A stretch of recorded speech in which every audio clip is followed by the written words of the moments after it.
मित्रांनो, तुम्हा सर्वांना संकष्ट चतुर्थी म्हणजेच तीळ चतुर्थीच्या हार्दिक शुभेच्छा। मित्रांनो, पौष महिन्यातील चतुर्थी तिथीला संकष्ट चतुर्थी किंवा तीळ चतुर्थी म्हणतात। या तिथीला अनेक वेगवेगळ्या नावांनी ओळखले जाते, जसे काही ठिकाणी तिला तीळ चतुर्थी, संकष्टी चतुर्थी आणि पौष चतुर्थी असेही म्हणतात। ओम नमो विघ्नराजाय सर्वसौख्यप्रदाय अर्थात ओंकार रूप विघ्नराजाचे स्वामी, विघ्नहर्ता, सर्व प्रकारचे सुख देणारे, दुष्ट आणि दुःखांचा विनाश करणारे परब्रह्म स्वरूप भगवान गणेश यांना मी नमस्कार करते। विघ्नहर्ता गणेश, जे भगवान शिव आणि माता पार्वती यांचे पुत्र आहेत, प्रथम पूजनीय आहेत, ज्यांची आराधना केल्याने जीवनातील सर्व संकट दूर होतात आणि कोणत्याही कार्यातील विघ्न नष्ट होतात। अशा विघ्नहर्ता गणेश यांची चतुर्थी प्रत्येक महिन्यात 2 वेळा येते, कृष्ण पक्ष आणि शुक्ल पक्ष। प्राचीन ग्रंथांनुसार कृष्ण पक्षामध्ये येणाऱ्या चतुर्थीला संकष्ट चतुर्थी म्हणतात आणि शुक्ल पक्षामध्ये येणाऱ्या चतुर्थीला व्रत विनायक चतुर्थी म्हणून ओळखले जाते। या दिवशी भगवान गणेश, चंद्रदेव आणि माता चतुर्थी यांची उपासना करण्याचा विधी सांगितला आहे। जो कोणी संकष्ट चतुर्थीच्या दिवशी व्रत धरतो आणि श्री गणपतीची उपासना करतो, त्याच्या आयुष्यातील संकट दूर होतात, तसेच संतान प्राप्ती होते आणि संतानाशी संबंधित समस्या दूर होतात। तसेच मित्रांनो, आम्ही तुम्हाला हे देखील सांगू की संकष्ट चतुर्थीच्या दिवशी ही 4 कामे चुकूनही करू नयेत, अन्यथा माता लक्ष्मी रुसतील आणि तुम्ही संकटात पडाल। त्याचबरोबर तुमच्या मुलांच्या, कुटुंबाच्या उज्ज्वल भविष्यासाठी करण्यात येणार काही उपाय सुद्धा आपण पाहणार आहोत, त्यामुळे हा व्हिडिओ शेवटपर्यंत नक्की बघा। मित्रांनो, तुम्ही हा व्हिडिओ पूर्ण पहा, अर्धवट पाहू नका। अनेक लोक व्हिडिओ अर्धवट पाहतात आणि अशा व्यक्तींना आयुष्यात कधीच यश मिळत नाही, त्यामुळे व्हिडिओ अर्धवट पाहून सोडू नका। मित्रांनो, काहीही झाले तरी संकष्ट चतुर्थीच्या दिवशी ही एक छोटी गोष्ट नक्कीच खा, तुम्हाला करोडपती होण्यापासून विधाताही थांबवू शकत नाही। मित्रांनो, चला सर्वप्रथम आम्ही तुम्हाला सांगतो की संकष्ट चतुर्थीची योग्य तारीख आणि शुभ मुहूर्त काय आहे, जानेवारी 17 की जानेवारी 18। नंतर आम्ही तुम्हाला एकामागोमाग सर्व माहिती सांगू, तसेच ती कोणती गोष्ट आहे जी संकष्ट चतुर्थीच्या दिवशी खाल्लीच पाहिजे हेही सांगू। जर तुम्ही ती गोष्ट खाल्ली तर तुम्हाला करोडपती होण्यापासून विधाताही थांबवू शकत नाही। मित्रांनो, म्हणून हा व्हिडिओ पूर्ण बघा, अर्धवट सोडू नका। आमच्या चॅनेलला सबस्क्राईब करा, व्हिडिओला लाईक करा आणि कमेंट बॉक्समध्ये जय श्री गणेश नक्की लिहा। मित्रांनो, सर्वप्रथम तुम्हाला संकष्ट चतुर्थी किंवा तीळ चतुर्थीची योग्य तारीख, शुभ मुहूर्त आणि पूजा पद्धतीबद्दल सांगते। मित्रांनो, पौष महिन्यातील संकष्ट चतुर्थीला तीळ चतुर्थी असेही म्हटले जाते। विशेषतः हिंदू धर्माचे अनुयायी याला मोठ्या श्रद्धेने पाळतात। हे व्रत प्रत्येक वर्षी पौष महिन्याच्या कृष्ण पक्षाच्या चतुर्थी तिथीला साजरे केले जाते। या दिवशी महिला विशेषतः उपवास धरतात आणि गणेश भगवानाची पूजा करतात, जेणेकरून त्यांच्या कुटुंबात आणि जीवनात समृद्धी आणि सुख शांती नांदावी। मित्रांनो, आता आम्ही तुमचा जास्त वेळ वाया न घालवता संकष्ट चतुर्थीची योग्य तारीख, शुभ मुहूर्त आणि पूजा पद्धतीबद्दल सांगते। मित्रांनो, पंचांगानुसार यावर्षी संकष्ट चतुर्थीचा व्रत 17 जानेवारी 2025 रोजी ठेवला जाणार आहे। संकष्ट चतुर्थीची चतुर्थी तिथी जानेवारी 17 रोजी सकाळी 4:06 वाजता सुरू होईल आणि ही तिथी जानेवारी 18 रोजी सकाळी 8:30 वाजता संपणार आहे। उदय तिथीला लक्षात घेता यावर्षी संकष्ट चतुर्थीचा व्रत जानेवारी 17 शुक्रवार रोजी ठेवला जाईल। संकष्ट चतुर्थीच्या पूजेसाठी पहिला मुहूर्त सकाळी 5:02 ते सकाळचे 6:02 पर्यंत असेल आणि दुसरा मुहूर्त सकाळी 8:34 ते सकाळचे 9:05 पर्यंत असेल। तसेच चंद्रोदय रात्री 6:32 वाजता असेल। चला मित्रांनो, आता मी तुम्हाला संकष्ट चतुर्थीची पूजन पद्धती सांगते। संकष्ट चतुर्थीच्या दिवशी पूजा आणि व्रत करण्यासाठी सकाळी ब्रह्म मुहूर्तात उठून स्नान करा।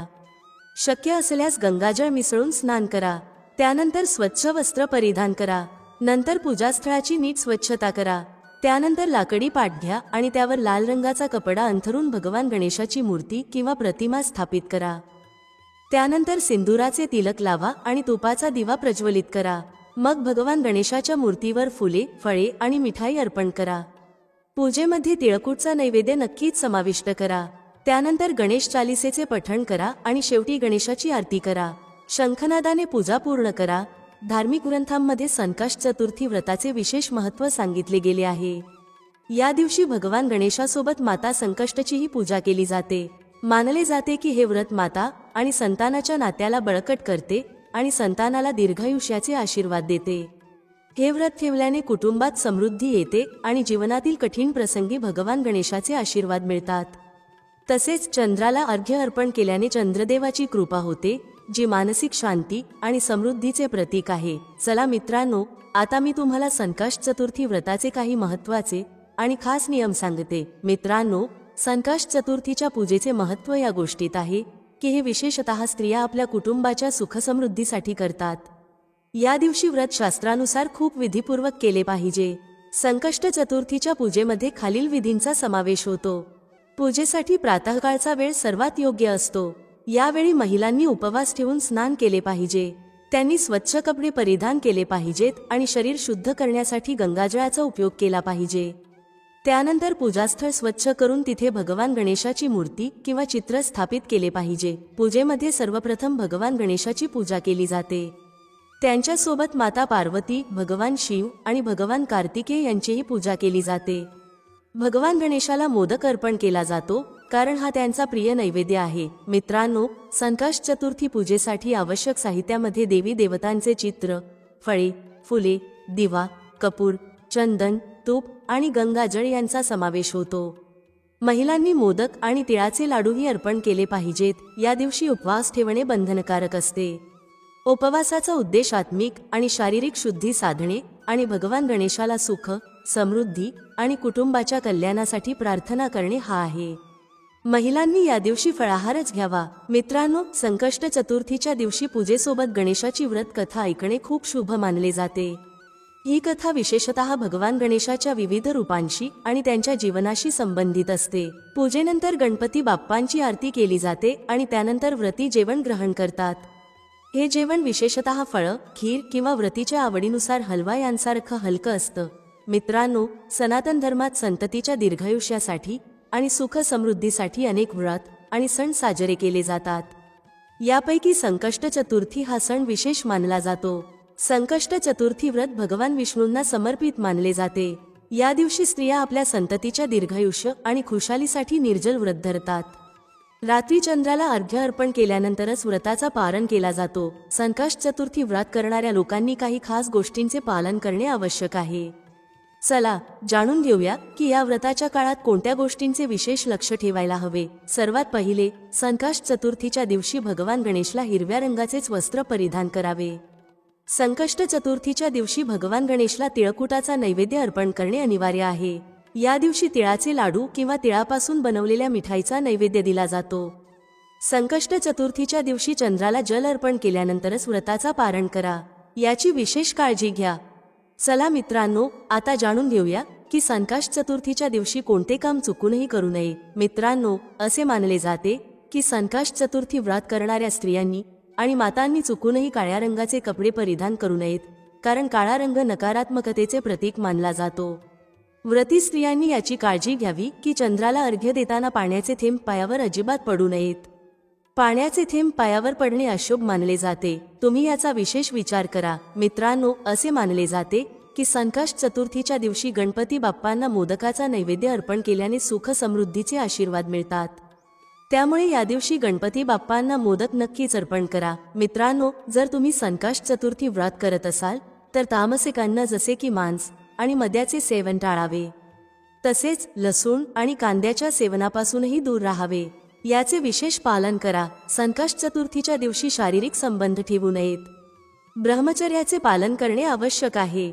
मित्रांनो, संकष्ट चतुर्थी व्रताच्या दिवशी गणपती बाप्पांची पूजा करताना केतकीची फुले आणि तुळशीचा वापर चुकूनही करू नका. यांचा पूजेत उपयोग करणे अशुभ मानले जाते. असे करणे अत्यंत अशुभ मानले जाते. म्हणूनच तुम्ही या गोष्टी लक्षात घेऊनच पूजा संपन्न करा. तसेच संकष्ट चतुर्थीच्या पूजेमध्ये गणपती बाप्पांची खंडित मूर्ती चुकूनही वापरू नका आणि खंडित मूर्तीची पूजा करू नका. असे करणे शुभ मानले जात नाही. मित्रांनो, हिंदू धर्मशास्त्रांमध्ये भगवान गणेशला प्रथम पूज्य देवता मानले जाते. असे मानले जाते की ज्या घरात गणपती बाप्पांची पूजा होते त्या घरात फक्त शुभ गोष्टीच घडतात. त्यामुळे संकष्ट चतुर्थी व्रताच्या दिवशी गणपती बाप्पांची पूजा करताना काळ्या रंगाचे वस्त्र परिधान करू नका, कारण काळा रंग अशुभ मानला जातो. हिंदू धर्मशास्त्रांमध्ये काळ्या रंगाचे वस्त्र परिधान करून पूजा करणे वज्य मानले गेले आहे. म्हणूनच मित्रांनो, संकष्ट चतुर्थीच्या दिवशी लाल रंगाचे वस्त्र परिधान करून गणपती बाप्पांची पूजा करणे शुभ मानले जाते. चला मित्रांनो, आता जाणून घेऊया की संकष्ट चतुर्थीच्या दिवशी गाईला काय खाऊ घालावे. जर तुम्ही गाईला ही एक गोष्ट खाऊ घातली किंवा संकष्ट चतुर्थीच्या दिवशी गायीसंबंधी काही उपाय केले तर तुमच्यावर माता लक्ष्मीची कृपा होईल आणि धनसंपत्तीची कधीच कमी भासणार नाही. मित्रांनो, गायीमध्ये 33 कोटी देवी देवतांचा वास मानला जातो. त्यामुळे गायीमध्ये सर्व तीर्थांचे अस्तित्व आहे. असे मानले जाते की ज्या घरात गाय असते त्या घरातील वास्तुदोष आणि पितृदोष त्वरित दूर होतो. तुम्ही देखील भाकरी बनवा. रोज ताजी भाकरीच बनवा. जर तुम्ही भाकरी बनवली असेल तर ती त्वरित गाईला खाऊ घालण्याचा प्रयत्न करा. जर तुम्ही भाकरी ठेवली आणि ती दुसऱ्या दिवशी दिली तर ती भाकरी शिळी मानली जाईल. गाईला कधीही शिळी भाकरी खाऊ घालू नका. असे केल्याने घरात नकारात्मक ऊर्जेचा वास होतो आणि तुमची प्रगती थांबते. तसेच तुम्ही ज्या कामात हात घालाल त्यात अपयशच येईल. म्हणूनच प्रयत्न करा की गाईला रोज ताजी भाकरी बनवून खाऊ घाला.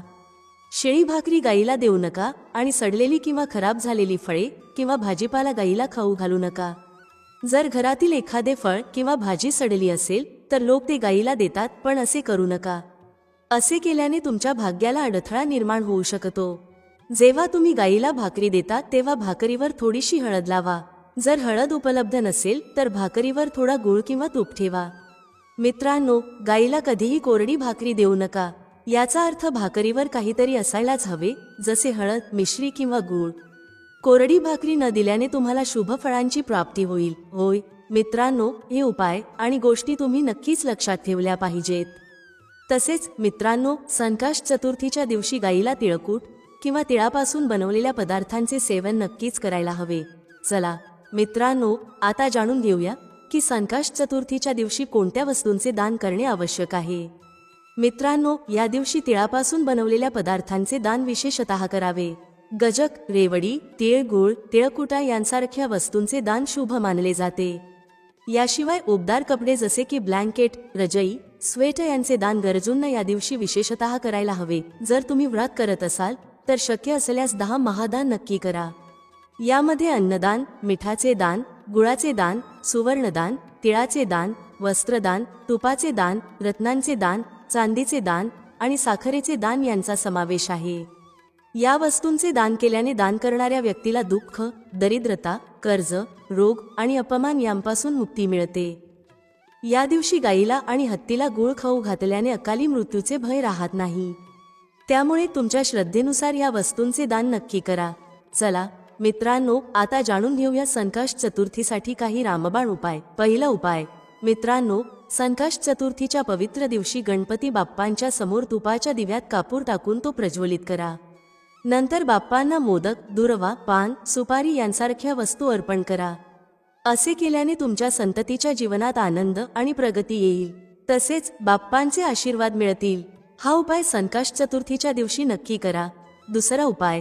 मित्रांनो, जर तुम्ही आयुष्यात कोणत्या मोठ्या समस्येचा सामना करत असाल तर संकष्ट चतुर्थीच्या दिवशी गणपती बाप्पांना 11 दुर्वा अर्पण करा.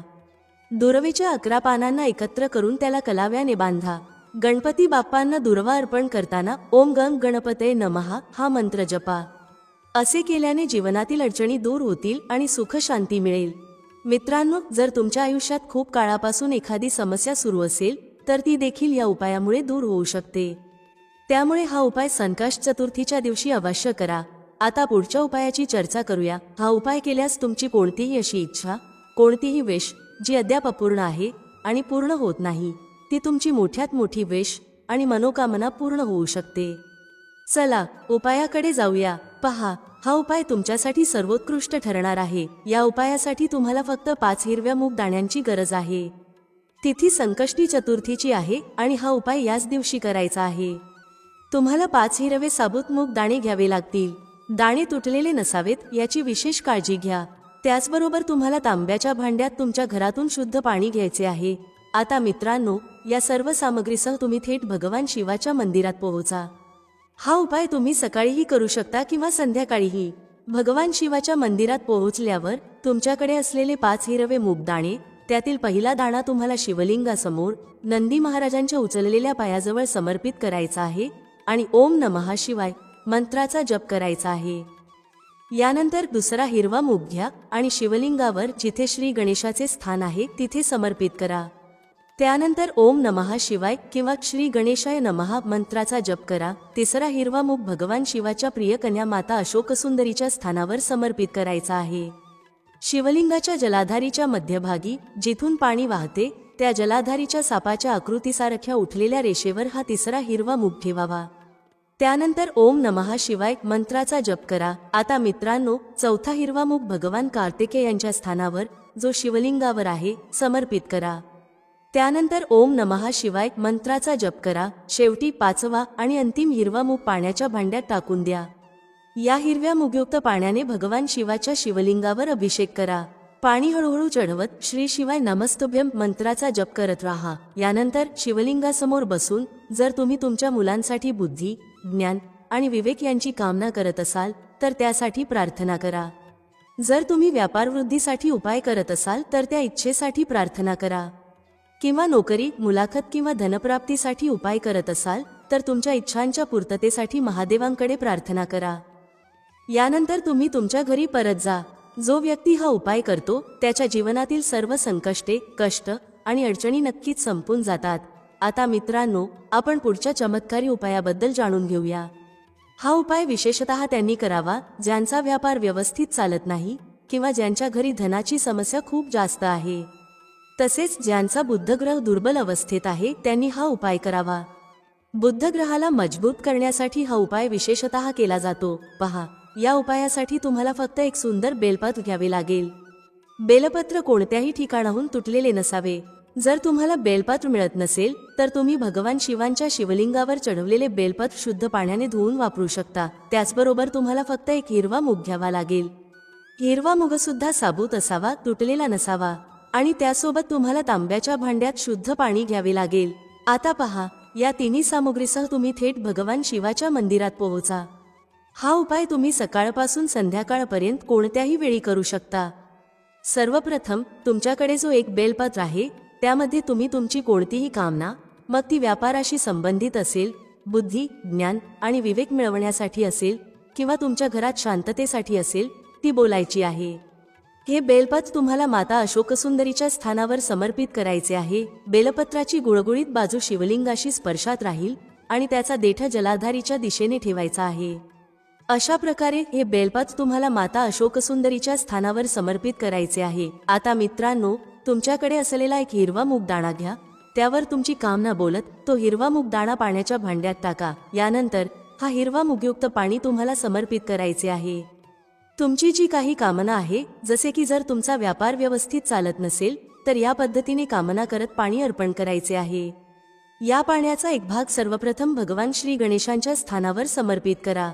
नंतर थोडेसे पाणी माता अशोकसुंदरीच्या स्थानावर समर्पित करा. शेवटी उरलेले पाणी भगवान शिवांच्या शिवलिंगावर हळूहळू अर्पित करा. पाणी अर्पण करताना श्री शिवाय नमस्तुभ्यम या मंत्राचा जप करत राहा. या प्रकारे तुम्हाला थोडे थोडे पाणी भगवान गणेश, माता अशोकसुंदरी आणि शेवटी भगवान शिव यांच्या शिवलिंगावर अर्पित करायचे आहे. तुमची जी काही समस्या असेल ती विघ्नहर्ता भगवान गणेश नक्कीच समाप्त करतील. आता आपण पुढील उपायाबद्दल बोलतो. पहा, या उपायासाठी तुम्हाला 2 दिवे घ्यावे लागतील. दोन्ही दिवे तुम्ही मातीचे घेऊ शकता किंवा शुद्ध पिठापासून बनवलेले दिवे घेऊ शकता. पिठाचे दिवे सर्वात विशेष मानले गेले आहेत. दोन्ही दिव्यांमध्ये तुम्हाला शुद्ध तुपाचा वापर करावा लागेल. एका दिव्यात गोल रुईची वात वापरा आणि दुसऱ्या दिव्यात लांब वात. लांब वात असलेल्या दिव्यात तुम्ही मौली कलावाच्या धाग्याची वात वापरू शकता. पहा, 2 दिव्यांचा हा चमत्कारी उपाय फक्त रात्रीच केला जातो. म्हणून हा उपाय खूप लक्षपूर्वक समजून घ्या. त्यासोबत तुम्हाला 9 काळ्या तिळाचे दाणे आणि फक्त 1 चिमूटभर हळद घ्यावी लागेल. आता मित्रांनो, ही सर्व सामुग्री घेऊन रात्रीच्या वेळी तुमच्या घरात जिथे तुलसी मातेचा स्थान आहे तिथे जा. सर्वप्रथम तुमच्याकडे असलेला गोल वात असलेला दिवा तुलसी मातेच्या ठिकाणी प्रज्वलित करा. दिवा लावताना ओम नमो भगवते वासुदेवाय या मंत्राचा 9 वेळा जप करा. यानंतर तुम्ही घेतलेले 9 काळे तिळाचे दाणे तुमच्या उजव्या हातात ठेवा. मग जो गोल वात असलेला दिवा तुलसी मातेच्या ठिकाणी प्रज्वलित केला आहे त्यावरून हे 9 काळे तीळ घड्याळाच्या दिशेने फिरवा. यानंतर तुमचे नाव आणि गोत्र बोला आणि मग हे काळे तीळ जळत्या दिव्यात टाका. पहा, काळे तीळ भगवान विष्णू यांच्या घामापासून उत्पन्न झाले आहेत. जेव्हा आपण हा दिवा संकष्टी चतुर्थीच्या रात्री प्रज्वलित करतो तेव्हा यामुळे आपल्याला कर्जातून आराम मिळतो. आपल्या जीवनात धनप्राप्तीचे नवीन मार्ग उघडतात. जर आपले कोणतेही कार्य अडलेले असेल तर तेही पूर्ण होते. पहा, गोल वात असलेला जो दिवा आहे तो आपण विशेषतः माता तुलसीच्या स्थानावर भगवान विष्णू आणि माता लक्ष्मी यांच्या निमित्ताने प्रज्वलित करतो. अशा प्रकारे तुम्हाला हा दिवा प्रज्वलित करावा लागेल. आता तुमच्याकडे जो लांबवात असलेला दिवा आणि एक चिमूटभर हळद आहे ती घेऊन तुम्हाला तुमच्या घराच्या मंदिरात पोहोचायचे आहे. तुमच्या घराच्या मंदिरात जिथे माता लक्ष्मीची प्रतिमा किंवा मूर्ती आहे त्यासमोर सर्वप्रथम हा लांब वात असलेला दिवा ठेवायचा आहे. यानंतर तुम्हाला दिवा प्रज्वलित करावा लागेल. दिवा प्रज्वलित करताना ओम महालक्ष्मी नमः या मंत्राचा जप करत राहा. आता मित्रांनो, तुमच्याकडे असलेली एक चिमूटभर हळद घ्या. ही चिमूटभर हळद तुम्हाला तुमच्या उजव्या हातात घ्यायची आहे. हळद दिव्याच्या वरून घड्याळाच्या दिशेने 9 वेळा फिरवा आणि ओम महालक्ष्मी नमः या मंत्राचा जप करत राहा. यानंतर ही चिमूटभर हळद तुम्हाला त्या दिव्यात टाकायची आहे. पहा, ही चिमूटभर हळद असलेला दिवा तुमच्या जीवनातील दुर्भाग्य संपवतो. तर हा उपाय नक्की करून पहा, तुम्हाला याचा फायदा नक्की होईल. आता पुढील उपाय पाहूया, जो विशेषतः मुलांसाठी आहे. जर तुमच्या घरातील मुले अभ्यासामध्ये कमजोर असतील तर तुम्ही हा उपाय करू शकता. जर तुमच्या जीवनात खूप उदासी असेल, म्हणजेच तुमचे कोणत्याही कामात मन लागत नसेल, तुम्ही सुस्त असाल किंवा घरातील कोणताही व्यक्ती जो सुस्त आहे, ज्याला जीवनात खूप अडचणी आहेत, व्यापाराशी संबंधित असो, अभ्यासाशी संबंधित असो किंवा घराशी संबंधित असो, तर त्या सगळ्या अडचणी दूर करण्यासाठी तुम्ही हा उपाय करू शकता. त्याचप्रमाणे जे लोक उदास असतात, ज्यांच्यात शक्ती, तेज किंवा उत्साह नसतो, ज्यांना काहीही चांगले वाटत नाही आणि जर ते आजारी असतील तर त्या लोकांनी देखील हा उपाय करायला हवा. पहा, हा पहिला उपाय खूप सुंदर आणि सोपा आहे. तुम्हाला काय करायचे आहे? एक तांब्याचे पात्र घ्यायचे आहे. तांब्याच्या पात्रात पाणी भरायचे आहे आणि त्या पाण्यात एक तुकडा गूळ टाकायचा आहे.